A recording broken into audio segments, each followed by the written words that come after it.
L'identité par la prédestination. Mesdames, Messieurs, bienvenue à votre émission. Dites-moi tout. Nous avons comme invité aujourd'hui le docteur Sacré Asingé qui nous vient du Canada. Vous comprendrez que depuis un temps, nous sommes gâtés quand même par les invités du Canada. La dernière fois, vous avez suivi l'émission avec le révérend Paul Mukendi du Canada toujours. Aujourd'hui, nous avons le docteur Sacré Asingé qui a accepté notre invitation. Bonjour docteur. Bonjour tonton Jaco. Merci d'avoir accepté notre invitation. Vous venez du Canada, vous résidez d'ailleurs là-bas, vous avez une église aussi là-bas. Parlez-nous-en d'ailleurs d'abord brièvement. Alors au Canada, je sers Dieu dans l'église de mon père spirituel, Divine Grace Gathering. Je suis assigné à la prédication. C'est lui qui m'a introduit dans le ministère, qui m'a présenté là-bas au Canada, à l'église et toutes ces choses. Donc je sers Dieu dans son œuvre, c'est le prophète Réma dans l'église Divine Grace Gathering, et personnellement aussi j'ai un ministère AMA, Assemblée ministérielle et apostolique, qui a pour vision de faire des événements pour réunir les serviteurs de Dieu autour d'un thème pour bénir le peuple de Dieu. Ok, toujours au Canada? Toujours au Canada. Ça fait combien de temps que vous êtes là-bas? Ça fait maintenant 5 ans que je suis au Canada. 5 ans oui, oui. que vous êtes au Canada. L'identité par la prédestination, docteur, puisque vous êtes là, on aimerait bien comprendre, d'abord pour commencer, c'est quoi la prédestination? La prédestination, lorsqu'on regarde au grec ancien, c'est pro-orizo. Donc c'est orizo signifie les limites ou bien là où la fin est, là où les choses s'arrêtent. Et pro-orizo, c'est comme si Dieu, pro c'est le mot pré. Donc c'est comme si Dieu avait prédéterminé, prélimité les choses, où est-ce qu'il veut conduire l'humanité.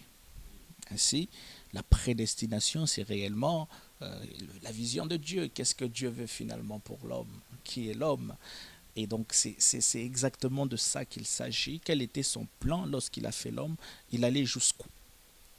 Et ce que j'aime avec l'apôtre Paul, c'est qu'il dit qu'il nous a prédestinés à être semblables à l'image de son Fils. Ainsi, Dieu ne nous a pas... quand il nous a fait non pas selon une attente que nous soyons dépravés, pécheurs, mais selon une attente que nous soyons comme Jésus-Christ. Malheureusement, c'est ce qui arrive très souvent. On n'arrive pas à nous comporter tel que lui avait prévu. Qu'est-ce qui se passe en ce moment-là? C'est le manque de la compréhension de notre prédestination? Exactement, c'est-à-dire que c'est pour cela même, j'aime Hébreu qui dit, lorsqu'il l'a introduit de nouveau dans le monde. C'est pour cela qu'il a envoyé son Fils, afin de rappeler à l'homme, en fait, tu ne devais pas être comme tu es, tu devais être comme cet homme. Vous voyez, j'aime la phrase qu'il dit, faisons l'homme à notre image et à notre ressemblance. Quand vous lisez Colossiens, l'apôtre Paul nous révèle que l'image de Dieu, c'est Christ. Il est l'image de Dieu. Il ne dit pas Christ est fait à l'image de Dieu, c'est différent. Christ est l'image de Dieu. Ainsi, si vous prenez un miroir, que vous vous regardez dans le miroir, si disons que celui qui se regarde dans le miroir, c'est le Père, l'image qui est dans le miroir, c'est le Fils. Ainsi donc, quand Dieu nous a fait, il nous a fait en regardant son image qui était devant lui lorsqu'il regarde son reflet. Donc c'est d'après le modèle de lui-même. Quand il regarde le Fils. Quand il regarde le Fils que Dieu nous a fait. Avec un miroir, c'est plus clair. C'est-à-dire que, prenons par exemple l'eau ou bien le soleil. Vous ne pouvez pas directement contempler le soleil. Alors Dieu nous dit, regardez à l'eau, il y a le reflet du soleil dans l'eau, afin que les rayons de ce soleil ne vous tuent pas. Ainsi, vous pourrez savoir à quoi je vous avais préparé, à être comme mon image. Donc, cette image accessible que vous pouvez voir. Voilà pourquoi les fils ne pouvaient pas venir comme un soleil d'abord. Ils devaient venir comme cette image d'abord accessible pour que l'homme d'abord voit qui il est, ainsi que par cette alerte, l'homme puisse revenir. En fait, le mot repentance, c'est un retour. Revenir aux sources, aux origines qu'il avait fait dès la fondation du monde. Mais comment je fais pour comprendre justement ma prédestination? comment on fait pour prétendre? C'est-à-dire que dans cette question, il y a deux aspects. Premier aspect, il y a l'aspect général. Je dirais, si on prend l'arbre, on prend le tronc d'arbre et ses racines, c'est que c'est tout ce qui est dans l'âme ou dans le caractère de Christ. L'amour, la paix, la joie, la patience, la force, la persévérance. Tout ce que vous voyez Christ faire, c'est nous. Ça, c'est la première chose. Le deuxième élément, il y a des... Tout ce que Christ fait, c'est nous. c'est nous. Donc on doit le faire aussi. On doit le faire aussi. C'est-à-dire, pas qu'on doit, on a la nature pour le faire. Pour le faire. J'aime l'expression que vous m'avez rappelée, le lion ne miaule pas. Ok. C'est-à-dire que vous ne verrez jamais un lion miauler parce que dans sa nature, ce qui est prévu, c'est qu'il rugisse. Même si quand il est petit, il peut miauler. Mais la fin, c'est qu'il Son ait la rugissement capacité peut de ressembler à un miaulement. mais c'est-à-dire que si vous êtes à ce niveau-là, vous devez vous remettre en question. Mais où j'en suis dans ma marche avec Dieu, normalement, je devais être capable de faire comme Christ. D'ailleurs, le principe de la bénédiction veut que nous fassions plus que lui. À partant, c'est ce qu'il nous a dit de faire. Ainsi, il y a ce deuxième aspect justement d'être comme Christ, ce sont des spécificités. Là, maintenant, nous entrons dans les branches. Il dit, je suis le cep et vous êtes des sarments. C'est-à-dire que peut-être que vous ne serez pas capable de reproduire tout ce que Christ a fait comme œuvre. Peut-être dans le caractère, oui, nous reproduisons tous l'amour. Mais dans les œuvres, peut-être que vous ne serez pas capable de faire la parole de connaissance, par exemple. Mais vous pouvez être capable de faire les guérisons. Peut-être que vous ne serez pas capable de faire les guérisons, mais vous avez le don de discourir. Donc, toutes ces capacités que Christ a montrées. On ne serait pas capable de marcher sur les eaux. Peut-être qu'il peut avoir un spécialiste dans ça, qui sait, selon comment il prie, il cherche la face de Dieu. Mais comme j'aime dire, il faut qu'il y ait un sens à tout ça. Quand Christ l'a fait, il y avait un sens. Pierre a déjà fait, donc qu'il cherche aussi à lui. Ben, Pierre, il l'a fait parce que Christ l'a aidé quand même aussi. Hein. Bon, la première fois, il l'a fait seul. Okay. Quand il a commencé, commencé simplement en regardant sur Jésus. C'est ce que Dieu veut. Regardez l'image et vous comprendrez que vous êtes exactement comme cette image. Ok.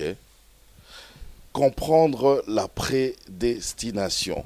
Vous avez dit, docteur, que ce que Christ fait, nous devons le faire. En fait, nous avons cette nature, on est prédestiné d'ailleurs à le faire, si je puis utiliser ce terme. Mais pourquoi nous n'arrivons pas à faire exactement ce que Christ fait? Voilà. C'est-à-dire que ça, c'est une très bonne question. Et je vais prendre l'exemple de Pierre. C'est une question de foi. Comment est-ce on ne fait même pas le 1/10. On ne fait même pas le 1/10. J'aime Hébreu qui dit Christ est le consommateur de la foi. Il ne consomme que la foi. En fait, c'est-à-dire que le lien avec le céleste, c'est par la foi. Quand Pierre regarde à Jésus, il lui dit, si c'est toi, ordonne que je vienne. Il lui dit, viens. Il croit en la parole. Dès qu'il croit en la parole, il piétine les eaux et il fait exactement comme le maître. Mais c'est en allant vers Christ qu'il commence à se rendre compte de ce qui se passe autour de lui. Des tempêtes, des vents. Et il peut arriver que la plupart d'entre nous, nous vivons des combats, des choses, et nous sommes déconcentrés. L'un des grands, beaucoup de gens disent que l'un des grands, le contraire de la foi, ils disent que c'est la peur. Moi, je crois que le contraire de la foi, c'est la déconcentration. Si on est... Parce que quand on a la foi, on est concentré? Si on est concentré... On est focalisé sur quelque chose?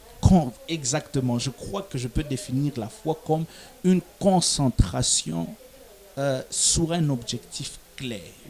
Ainsi, quand nous regardons à Christ, c'est clair. Là, la foi commence. Et beaucoup de gens sont distraits. Le diable aime distraire par des problèmes alors que vous avez commencé un cheminement avec Christ. Vous savez, même quand vous exercez dans le prophétique, l'une des choses qui donne que des gens sortent ou donnent des choses à côté, c'est la distraction. Il attend les gens dire professeur, alors un peu, il commence à ressentir son manteau et paf, il sort. Mais sincèrement, l'un des grands exercices de foi, c'est de rester concentré sur Christ. Et moi, je crois que le contraire de la foi, c'est la déconcentration. Et les situations qui arrivent, les combats qui arrivent, Satan ne fait que faire ça, distraire. Il dit à Jésus, oh Jésus, moi je transforme la pierre Distraction. Alors que Jésus est à jeûne. Et il vient dire à Ève, cet arbre du fruit et tout. Et pourtant, il y a tout un jardin. Avec Est-ce que Dieu a réellement dit? Est-ce que Dieu a réellement dit? C'est de la distraction. C'est-à-dire que le diable ne dira jamais son objectif, alors il fait toujours diversion. Cette diversion-là, dans ta stratégie de guerre, c'est synonyme de distraction. C'est ça, en fait, dans la guerre. Donc, même quand on va dans les loges, les sciences occultes, on est en plein dans la distraction. Parce que ce n'est pas le chemin prévu. Vraiment, c'est le pire chemin à emprunter. C'est une perte de temps. Tout ce qu'on peut aller chercher là, je ne sais pas c'est quoi, l'argent ou bien les puissances et tout ça existe en Dieu. Il n'y a rien. Et d'ailleurs, en Dieu, c'est original, c'est frais, c'est puissant, c'est grand.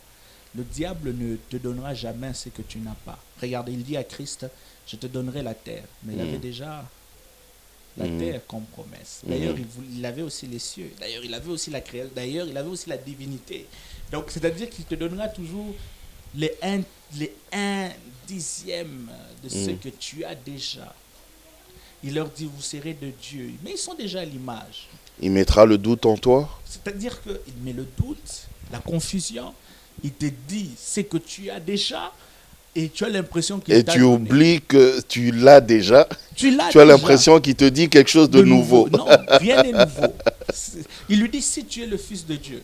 Il ne lui dit rien de nouveau. Il dit, vous serez de Dieu. Mais Dieu avait déjà dit, vous êtes à mon image. Donc il ne dit rien de nouveau, il ne fait rien.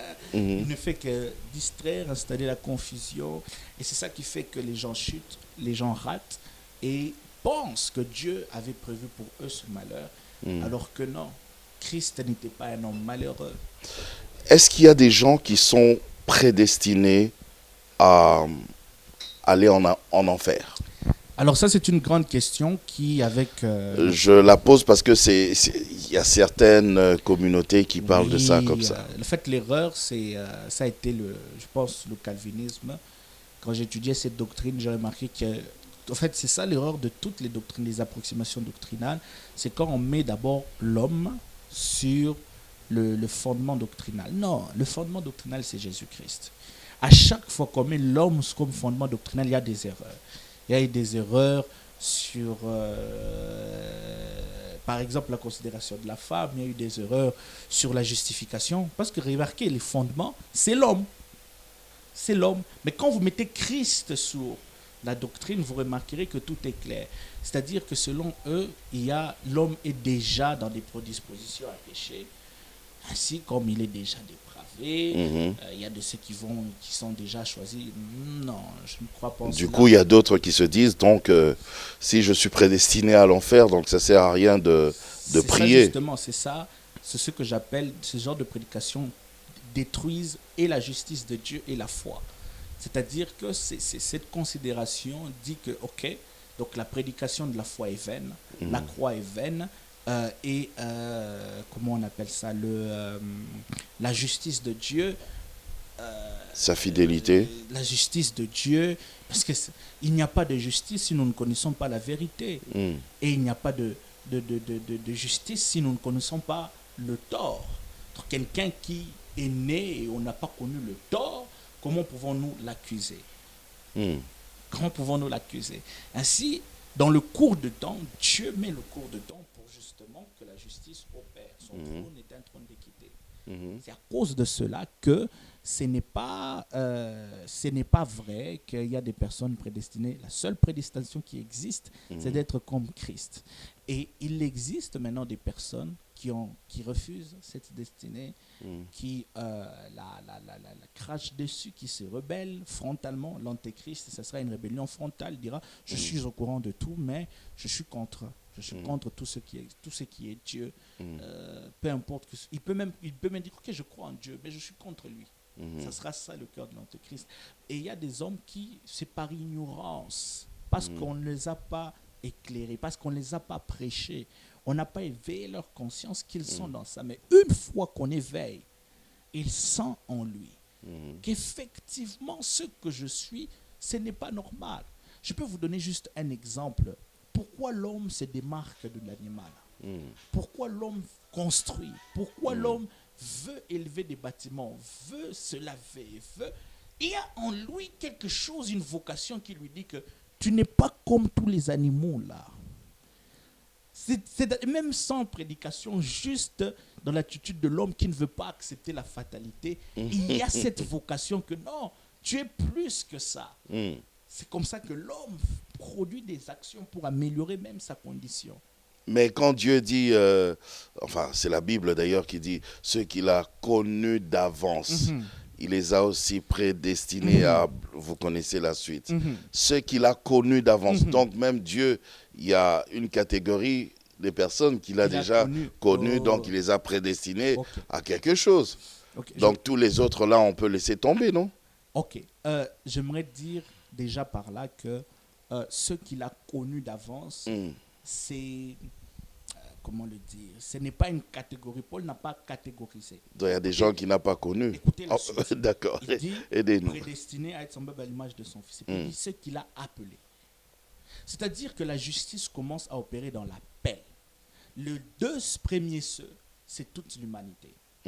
C'est tout ce qu'il a créé. Quand il dit faisons l'homme à notre image, il parle de l'humanité, de l'espèce humaine. Et donc, ce qu'il a connu d'avance, c'est nous, c'est notre espèce. Le mot connaître, c'est-à-dire que il est prognos, donc il nous connaît déjà en intimité, il sait de quoi nous sommes capables. Nous avons les vitamines pour donner Christ. Ça, c'est dans les cieux, c'est dans l'éternité. Et ensuite, après maintenant, il nous appelle.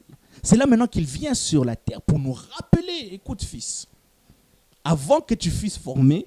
Et c'est là, à ce moment-là, que plusieurs refusent. Lorsque nous venons prêcher l'évangile, nous faisons cet appel. Nous disons aux gens que non, cette situation, c'est ce que Salomon a dit, je vois des princes marcher comme des esclaves. Donc cette situation, ce n'est pas toi. Tu es mieux, tu es plus. Et ça, c'est ce qu'on appelle l'appel même au salut, c'est exactement aussi ça. C'est-à-dire qu'on vient rappeler à tout homme que Dieu avait connu, qu'il a mis à l'intérieur les gènes de Christ, que tu peux. Et c'est comme ça que Dieu est juste. Parce qu'en chacun d'entre nous, il nous a connus de manière à ce qu'il a mis en nous toutes les vitamines spirituelles qu'il faut pour donner Christ dans l'éternité. Et quand il vient sur la terre, c'est là que l'homme maintenant s'exerce la justice. L'homme doit dire oui ou non. Parce que, qu'est-ce qui se passe en fait? J'aime le dire, l'amour dans sa plénitude ne pouvait pas s'accomplir dans la solitude. Ainsi, l'amour engendra la vie. Mais pour que cette vie soit comme l'amour, ou je dirais, pour que cette vie aime, il fallait que cette vie soit dotée de liberté. Ainsi, le diable, par la liberté, saisit l'occasion pour enfanter le mal. Donc ce n'est pas que Dieu a créé le mal. C'est-à-dire que l'amour, pour qu'elle opère, il fallait cette liberté. Sinon, ce n'est pas de l'amour, c'est de la soumission. Nous sommes des robots, ainsi de suite. C'est pour cela qu'il fallait cette liberté. Ainsi, Dieu, même tout ce qu'il a prévu, à un moment donné, on doit choisir. Si Dieu n'a pas créé le mal, comment ça se fait que dans le jardin, il y avait aussi l'arbre de la connaissance du bien et du mal?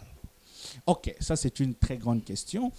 C'est-à-dire que, j'en profite parce que je suis en face du docteur. Oui, bien sûr. C'est-à-dire que ce n'est pas l'arbre du bien et du mal. C'est l'arbre de la connaissance du bien et du mal. C'est deux choses complètement différentes. Différentes, d'accord. C'est-à-dire que ce n'est pas un fruit qui fait que l'homme va commettre le mal directement. Ou le bien, non. Ou le bien directement, non. C'est un fruit qui lui met dans une condition de connaissance de ces deux choses-là. Je vous donne un exemple. De connaître ce qui est bon, ce qui est mal. Exactement. Je vous donne un exemple. Par exemple, voyez comme, je dirais, prenons Dieu lui-même. Il est en exercice d'autorité. Vous pensez que la rébellion du diable l'a surpris, le mal qu'il a commencé à faire l'a surpris? Il sait que c'est possible. Sinon, il ne serait pas Dieu. C'est là où ce qui opère à ce moment-là, en Dieu, c'est sa préscience. La préscience, c'est prognosis, c'est-à-dire que Dieu sait d'avance des choses. Ainsi, le fait que Dieu sache qu'il existe telle atrocité, que Caïn peut commettre tel crime à Abel, est-ce que ça oblige Dieu soit à faire du mal? Non, parce qu'il faut que la justice opère. La justice, c'est l'acte.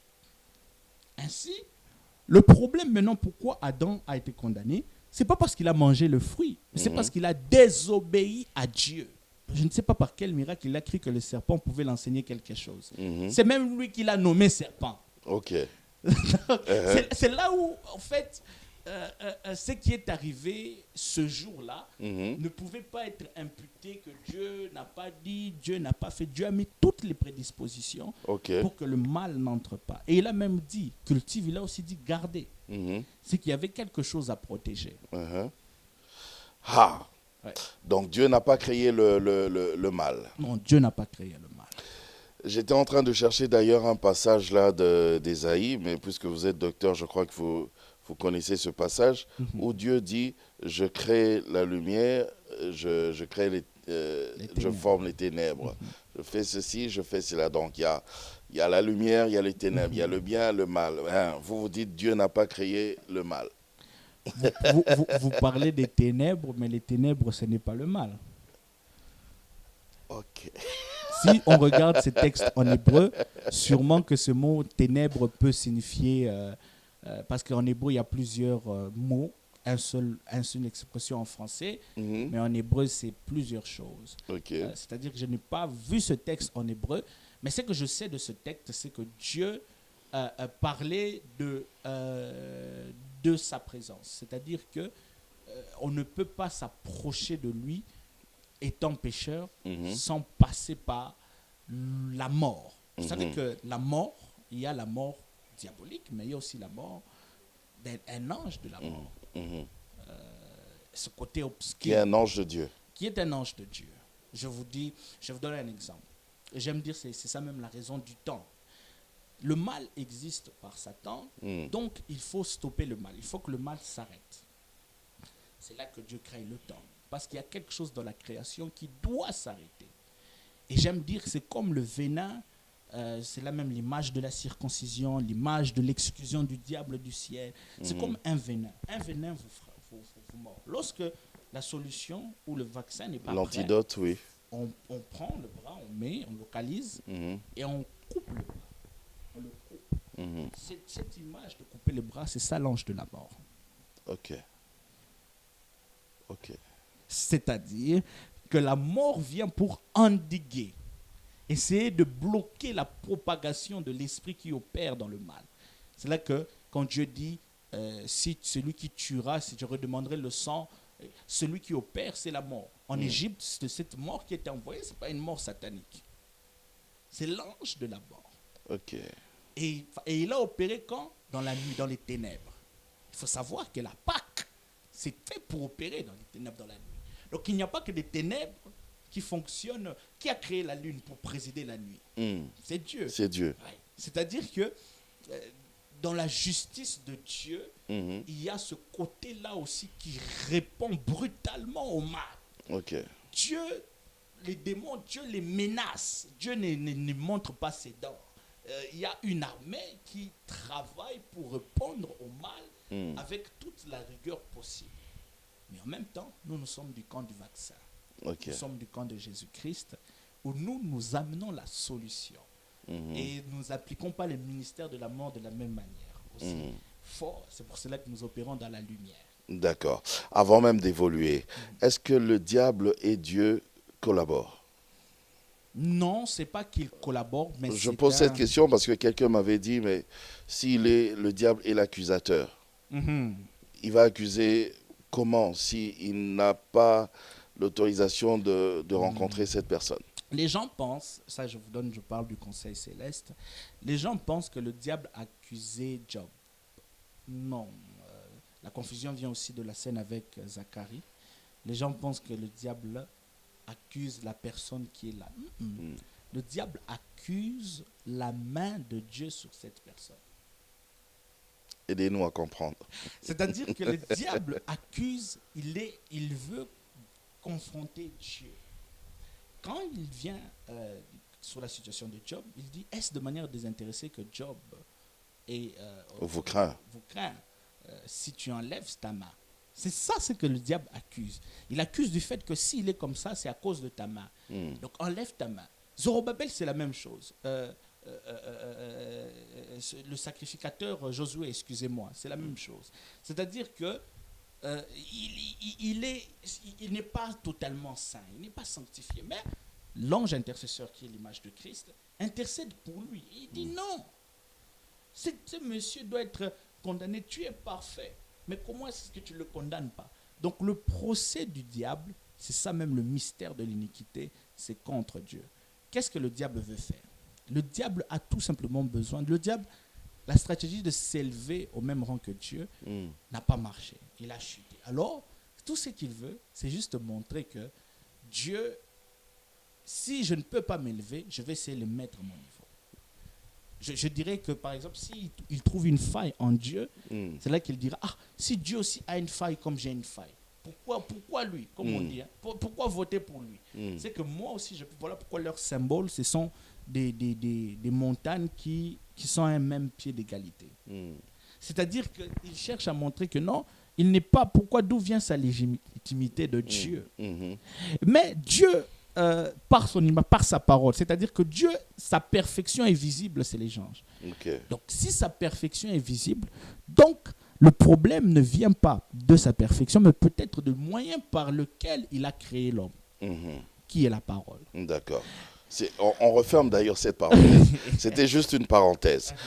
On rentre dans notre identité, la connaissance de son identité par la prédestination. Toujours par rapport à cette connaissance de son identité, comment je peux arriver à détecter ou à connaître mon ministère principal? Ah, sur les ministères. Oui. Ok. Comment connaître son ministère? Il faut prier. Il faut prier pour cela. C'est la voie par excellence. Demander à Dieu qu'est-ce que Matthieu a signé à faire, premièrement. Et il y a d'autres qui ne prient pas. Dieu lui-même vient, qui ne veulent même pas de ça, mais c'est Dieu qui insiste. Et puis il y en a d'autres qui sont recrutés parce qu'ils sont disponibles, ils sont à l'église, ils servent et Dieu les localise. Ils disent que non, toi tu vas, ça c'est un peu la parabole où il dit des ouvriers qui étaient là, qui ne faisaient rien. Il leur dit non, pourquoi vous ne travaillez pas pour mon champ? Venez travailler, je vous donne l'autorité et les fonctions. Ainsi, il y a toutes ces manières-là, il y a plusieurs manières, mais... Par ces manières, je peux connaître que, voilà, moi je suis docteur, moi c'est l'apôtre, moi évangéliste. Exactement. Là où la difficulté vient, c'est quand vous avez plusieurs ministères. C'est vrai qu'il existe des dons de prophétie et toutes ces choses, mais... Comme vous êtes docteur, mais vous opérez aussi dans le prophétique. Déjà, les deux là, je me demande comment vous faites, si ça peut marcher ensemble. Oui. Donc, comment je sais, par exemple, que je n'ai pas c'est pas vraiment que j'ai le don de prophétie, mais j'ai le ministère prophétique. Comment je peux le savoir? Alors que le don de prophétie n'engage pas Dieu. C'est-à-dire que le don de prophétie, c'est une capacité que Dieu nous donne. Si je suis dans le ministère doctrinal, c'est pour enseigner la doctrine. Donc, je peux l'utiliser. Dieu, par exemple, hier, je n'étais pas dans mon ministère prophétique, mais j'ai prophétisé. Quand j'ai fini d'enseigner, l'Esprit m'a parlé d'une personne qui était là, et c'était exactement la démonstration de mon message. Et j'ai donné le message selon la démonstration. Ça n'engage rien. Mais dans mon ministère prophétique, je sais que j'ai un message. Je rends compte à Dieu selon une autorité. C'est-à-dire que Dieu s'est révélé à moi comme... Des prophètes disent, par exemple, Samuel nous a amené El Sabaoth. Moi, je sais, par exemple, que Dieu s'est révélé à moi comme le législateur. Et ensuite, il m'a donné des révélations, des mystères et un message pour ça. Donc, quand je prophétiserai, ça sera en fonction de ça. Ça sera au-delà simplement d'avoir prophétisé dans la vie de quelqu'un pour le bénir. Mais ça sera tout un message que j'annonce, qui change des saisons, avec une autorité et avec une armée d'anges qui opèrent dans ça. Donc c'est différent que si j'exerce ce don, c'est-à-dire que j'ai ce don de prophétie qui peut travailler dans le ministère doctrinal, mais j'ai aussi ce ministère prophétique qui travaille et qui aura son temps. Mais ça, ce n'est pas mon ministère principal, c'est un ministère mandaté. Les gens se poseront la question, mais ce monsieur, c'est de quoi il parle? Qu'est-ce qu'il raconte? Je vais prendre l'exemple de l'apôtre Jean. Jean avait pour ministère principal l'apostolat. Pendant toute sa vie, il a opéré comme un apôtre, mais à un moment donné, il était à Patmos, il commençait même à avoir des problèmes de vue. Et Dieu a ouvert ses yeux spirituels et il a commencé à voir. Quand vous lisez Apocalypse, il loue le Dieu des esprits des prophètes. Ainsi, Jean a opéré, pas comme un don de prophétie, non, un ministère prophétique entier. Il avait toutes les grâces prophétiques, discernement des esprits et des voix, paroles prophétiques, communication avec les êtres spirituels comme les anges et tout. Tout ça, c'est un ministère. Ce n'est pas juste un don que tu opères. C'est tout un ministère qui te met dans cette atmosphère où tu peux être dans les cieux, voir des choses et toutes ces choses. Donc ça, c'était mandaté, c'était pour un temps. Et après, ça s'est arrêté. Donc il avait pour ministère principal dans toute sa vie l'apostolat, mais il a opéré dans le ministère prophétique à un moment donné. Donc ce ministère, pour le moment, il est là, le Seigneur m'a déjà communiqué, mais pour le moment, je sais que mon ministère principal, c'est le doctorat, c'est doctrinal. Donc c'est là que je suis. Et c'est ce que je présente dans le monde. D'accord. Alors, je suis serviteur de Dieu. Je suis enfant de Dieu. Comment je fais? Pour vous, évidemment, vous l'avez compris, il n'y a aucun problème. Mais quelqu'un qui nous suit en ce moment, comment je peux comprendre justement la différence des grâces et des dons? Alors, pour les grâces et les dons, il y a des choses que vous avez déjà.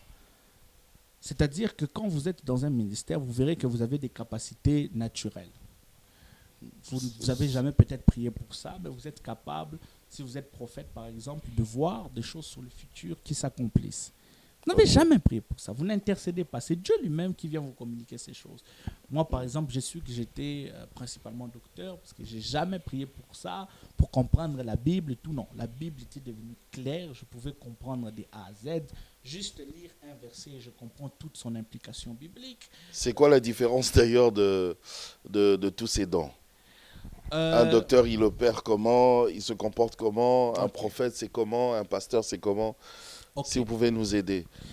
Tout naturellement, ils sont comment? D'accord. C'est-à-dire qu'un prophète, quand il vit, comment son façon de vivre, par exemple, il doit dépendre de la prière. Un prophète dépend de l'écoute de Dieu, alors il peut passer même 72 heures, 3 jours en train de prier. On le voit avec Élie, par exemple. Parce qu'il ne peut pas faire ce chose ministère que quelqu'un d'autre ne peut pas faire. Si vous prenez quelqu'un naturellement, comme ça, qui vient avec des loengues, moi je suis ingénieur, un prière, je vais faire comme ce monsieur-là, sans appel, il peut même mourir.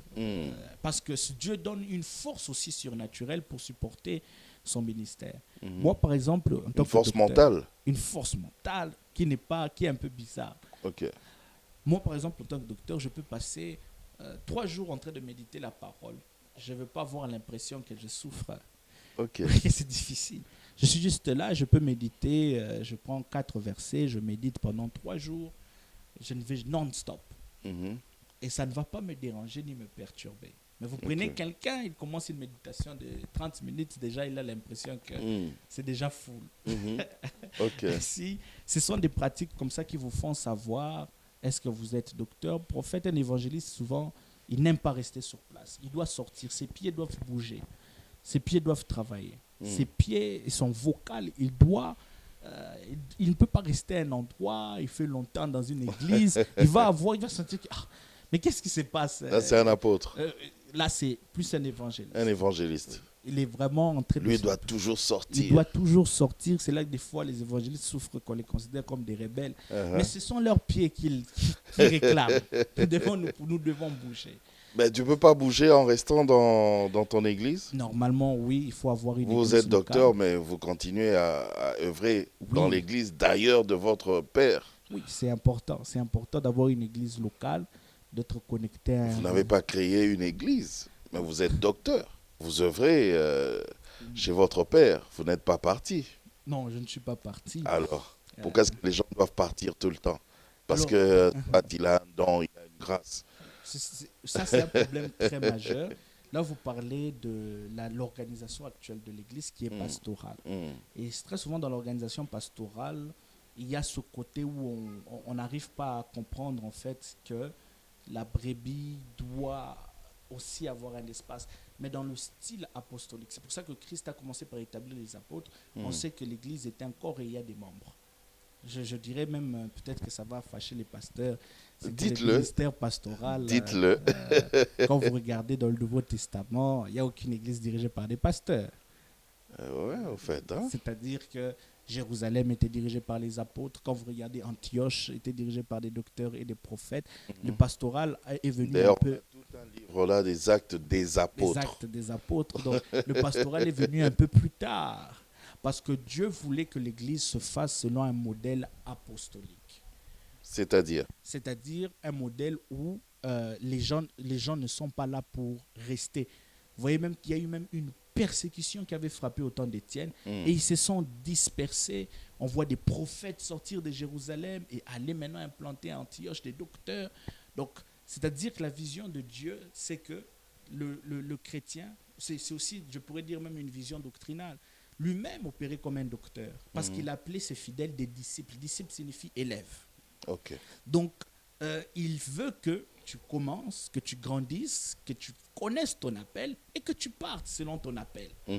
Opérer. Normalement, l'Église devait fonctionner comme ça, mais avec le retour, parce qu'il y a eu le catholicisme, alors il y a eu un retour protestant et maintenant on est en train de retourner aux sources. On commence petit à petit à le comprendre. Moi, j'exhorte vraiment les Dans pasteurs. l'église, doit y avoir des gens qui naissent, qui grandissent et qui partent. Voilà. J'exhorte vraiment les pasteurs à comprendre cette réalité. Les pasteurs doivent comprendre ça. À opérer selon un leadership apostolique. Et j'exhorte aussi les jeunes ou les personnes qui ont ces appels à suivre les principes. Il faut honorer. On ne quitte pas la maison de papa et de maman sans honneur, sans laisser l'honneur. On ne quitte pas sans d'abord travailler pour le Père.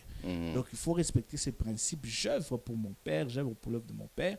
Et ensuite, après un temps, je dois l'informer. Il doit savoir quel est mon cœur.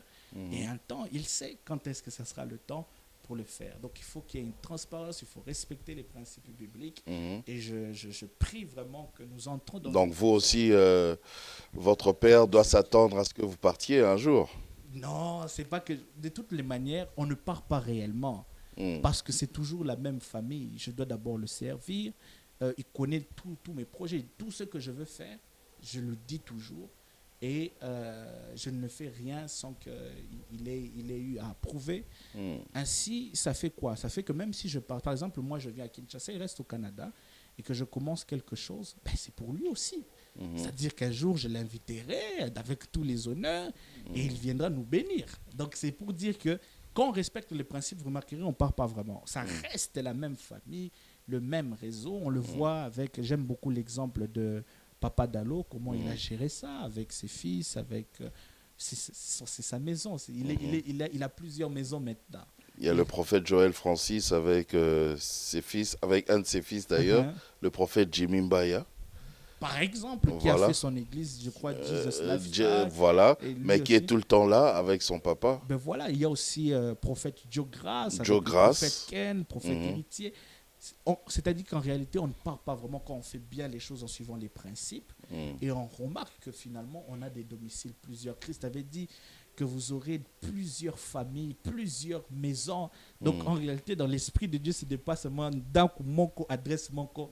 Il faut qu'on soit dans l'abondance en tout plan. Quoi de plus normal? Alors, je dois quand même poser cette question-là. Voilà, parce que nous sommes toujours dans l'identité. L'identité par la prédestination, l'identité d'enfant de Dieu. Quand la Bible parle des œuvres de la chair, c'est quoi la chair? La chair, il y a trois chairs. Il y a trois chairs. Il y a trois sens du mot chair. Du mot chair, ok. Alors, il y a la chair qui est la peau, le fait d'avoir la peau. Quand on dit par exemple de chair et de sang, il est né, il est de chair et de sang. Moi, je suis de chair et de sang. Je ne suis pas un ange où j'ai une lumière qui émane de moi, je suis de chair et de sang. Il y a le deuxième sens qui est le sens de la chair, qui est l'humanité, le coma des mortels, notre capacité, notre faiblesse, c'est-à-dire nous mourons, nous dormons, nous sommeillons, nous avons pleurons. faim, nous pleurons. Ça, c'est pas au niveau de l'âme, ça? Oui, il y a des niveaux, parce que dans la chair, c'est-à-dire que l'homme intérieur est entier. Mm. Il n'y a pas, quand l'âme est malade, tout est impliqué. Même le corps va subir, l'esprit va subir. Donc, Mhm. même l'âme a des liens avec la chair. Ok. Donc, ce côté-là aussi, émotif, quand on pleure, c'est l'âme. Mais quand on dort, on sommeille, c'est plus le corps. Mais tout ça, c'est dû à notre situation, du fait que nous soyons de chair. Et c'est cette situation où Jésus avait dit, veillez et priez, Mhm. afin que vous ne tombiez point en tentation. Ok. C'est cette situation où Adam et Ève étaient, quand Dieu dit, quand Adam dit, l'os de mes os, la chair de ma chair, et les deux deviendront une seule chair. Ça, c'est quelle chair? C'est la chair faiblesse, c'est la chair humaine où il y a comme le fait d'être incomplet. Et D'abord, puis, quand Adam dit la chair de ma chair, Mhm. c'est quelle chair? La C'est première, cette deuxième chair. deuxième chair. Cette deuxième chair. Les deux deviendront une seule chair. Mhm. C'est quelle chair? C'est cette deuxième chair. Ok.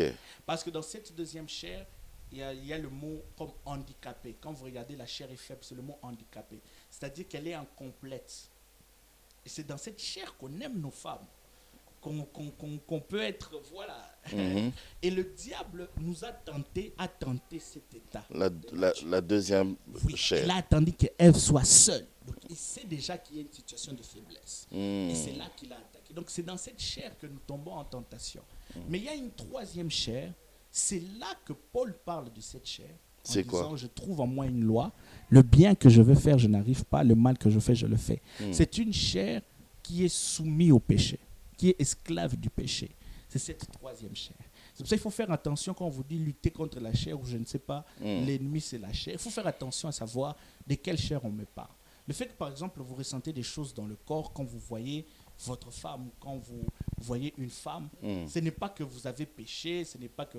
C'est normalement comme ça. Ça prouve C'est même que naturellement vous êtes comme un ça. homme, un être humain. Donc Ok. c'est naturellement comme ça. Il ne faut pas Ok. culpabiliser. C'est là maintenant que le diable saisit l'occasion pour nous tenter. Mhm. Mais quand maintenant il nous tente et qu'il nous attrape, c'est là maintenant que c'est ici que cette chair opère. C'est là que...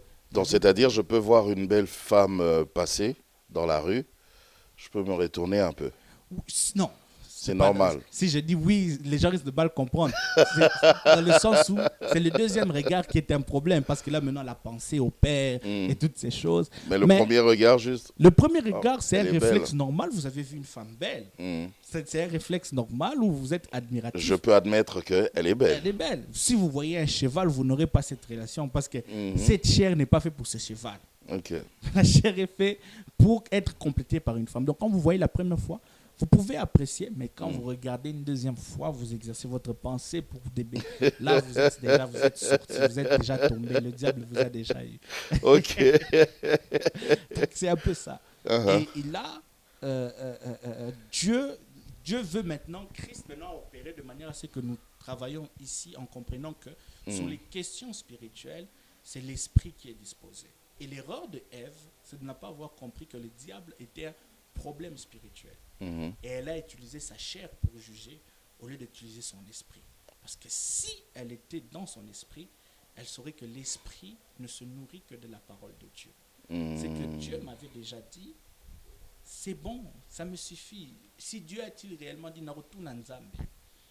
elle aurait dit à Satan, ok, pour mon esprit, laisse-moi d'abord demander à ce Dieu-là, ensuite je te reviens, parce que mon esprit dépend de l'écoute. Mais quand elle a renoncé à cette dépendance spirituelle, elle a voulu travailler avec la chair, c'est là qu'elle est tombée.